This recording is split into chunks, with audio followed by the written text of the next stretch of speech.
گوادر کے ماہی گیر اپنے ہی شہر میں چینی باشندوں کی موجودگی کی وجہ سے خود پر لگائی جانے والی پابندیوں کے خلاف سراپا احتجاج ہیں اور انہیں ہٹانے کا مطالبہ کر رہے ہیں۔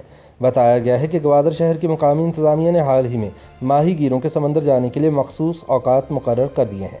اب صبح 7 بجے سے 11:30 بجے اور دوپہر 3:30 بجے سے شام 7 بجے تک ماہی گیروں کو سمندر میں جانے یا ساحل پر واپس آنے کی اجازت نہیں ہوگی۔ گوادر شہر سے تعلق رکھنے والے بلوچستان نیشنل پارٹی کے رکن صوبائی اسمبلی میر احمد قلمتی نے بلوچستان اسمبلی کے اجلاس کے دوران اس پابندی پر احتجاج کرتے ہوئے کہا ہے کہ ماہی گیروں کو سمندر میں جاتے ہوئے کھانے پینے کی اشیاء اور ضروری سامان بھی لے جانے نہیں دیا جاتا۔ ان پابندیوں کی وجہ سے ماہی گیروں کو شدید مشکلات کا سامنا ہے اور انہیں کئی گھنٹوں تک سمندر میں انتظار کرنا پڑتا ہے، جس سے ان کی مچھلیاں بھی خراب ہو جاتی ہیں۔ BBC کی ایک رپورٹ کے مطابق ماہی گیر اتحاد گوادر کے سربراہ خدائے داد واجو نے تصدیق کی کہ ماہی گیروں کی نقل و حرکت پر پابندی 21 اگست سن 2021 کو گوادر میں ایسٹ بے ایکسپریس وے پر کام کرنے والے چینی انجینئرز کی گاڑی پر ایک دہشت گردانہ حملے کے ایک ہفتے بعد لگائی گئی۔ خدائے داد واجو کے مطابق اس پابندی سے 10,000 ماہی گیر متاثر ہوئے ہیں۔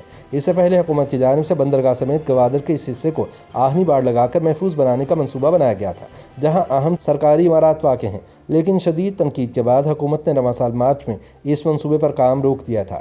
اس مسئلے پر بلوچستان اسمبلی کے رکن میر احمد قلمتی نے اسمبلی اجلاس میں بات کرتے ہوئے کہا کہ اگر کوئی ماہی گیر مچھلیاں پکڑ کر آ بھی جائے تو وہ شام سے پہلے سمندر سے نکل کر ساحل پر نہیں آ سکتا۔ اس طرح مچھلیاں خراب ہونے کے باوجود 7 گھنٹے کشتی میں انتظار کرنا پڑتا ہے۔ ان کا کہنا تھا کہ ان دنوں مچھلی کا ایک خاص قسم کا سیزن ہے جس کا دورانیہ صرف 2.5 مہینے ہوتا ہے۔ یہ مچھلیاں پہاڑ کے قریب ہوتی ہیں، مگر جب سے پرل کانٹیننٹل ہوٹل پر دہشت گردوں نے حملہ کیا ہے، اس پہاڑ کے قریب ماہی گیروں کو مچھلیاں پکڑنے کی اجازت نہیں دی جا رہی۔ قلمتی کے مطابق جب چینی سڑک پر کام کرنے آتے ہیں تو پورا علاقہ سیل کر دیا جاتا ہے کہ کوئی بھی اس وقت ہل بھی نہیں سکتا۔ ماہی گیر اپنا کھانا اور جال بھی نہیں لے جا سکتے۔ ماہی گیر اپنی لکڑی کی چھوٹی کشتیوں کو خراب ہونے سے بچانے کے لیے ہر مہینے ایک خاص قسم کا مواد لگاتے ہیں۔ اب وہ مواد بھی کشتیوں پر لگانے نہیں دیا جا رہا۔ ان کا کہنا تھا کہ ماہی گیر سمندر کے کنارے بنے شیڈ کے نیچے مچھلی کے شکار کے لیے جال بناتے تھے، اب وہاں بھی ماہی گیروں کو جانے کی اجازت نہیں دی جا رہی۔ ماہی گیر 20 فٹ کے چھوٹے گھروں میں رہتے ہیں، وہ جال کہاں بنائیں گے؟ گوادر ماہی گیر اتحاد کے سربراہ خدائے داد واجو نے بتایا کہ ماہی گیروں کو سمندر میں جانے کے لیے ایکسپریس وے کے نیچے سے 100 فٹ کے 3 راستے دیے گئے ہیں۔ ان راستوں کے اوپر اس وقت پل بنائے جا رہے ہیں جن کی تعمیر کا کام چینی انجینئرز کر رہے ہیں۔ حکام نے ہمیں بتایا ہے کہ جب تک پل مکمل نہیں ہوتے اس وقت تک ماہی گیر صرف مخصوص اوقات میں ہی سمندر میں جا اور واپس آ سکتے ہیں۔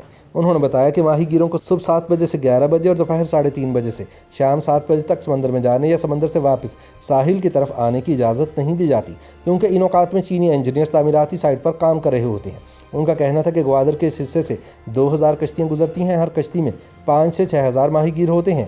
اس طرح 10,000 سے زائد افراد اس پابندی سے متاثر ہو رہے ہیں۔ واجو کے مطابق گوادر کے ماہی گیر پہلے ہی سندھ اور کراچی سے آنے والی بڑی کشتیوں کی جانب سے مچھلیوں کے غیر قانونی شکار کی وجہ سے پریشان ہیں، جو 12 ناٹیکل میل کی متعین کردہ حدود کی خلاف ورزی کرتے ہوئے ساحل کے قریبی علاقوں میں بڑے اور ممنوعہ جالوں کی مدد سے شکار کرتے ہیں، جس کی وجہ سے مچھلیوں کی تعداد بہت کم ہو گئی ہے۔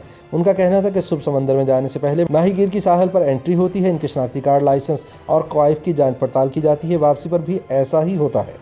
جانچ پڑتال کے اس عمل کے لیے قانون نافذ کرنے والے اداروں نے چند اہلکار متعین کیے ہوئے ہیں، جبکہ ماہی گیروں کی تعداد ہزاروں میں ہے اور انہیں گھنٹوں قطار میں کھڑا ہو کر انتظار کرنا پڑتا ہے۔ حکام کو اہلکاروں کی تعداد بڑھانی چاہیے تاکہ جانچ پڑتال کا عمل جلد مکمل کیا جا سکے۔ واجو کے مطابق ماہی گیروں کو سیکیورٹی کے نام پر تنگ کیا جا رہا ہے۔ جب ماہی گیر احتجاج کرتے ہیں اور آواز اٹھاتے ہیں تو انہیں دباؤ کا سامنا کرنا پڑتا ہے۔ ان کا کہنا تھا کہ ماہی گیروں کو درپیش انہی مسائل پر آواز اٹھانے پر ماہی گیر اتحاد کے جنرل سیکرٹری یونس انور کو بھی جبری طور پر لاپتہ کر دیا گیا اور کئی دنوں بعد چھوڑا گیا۔ چنانچہ ان حالات میں ماہی گیر انتہائی خوفزدہ ہیں۔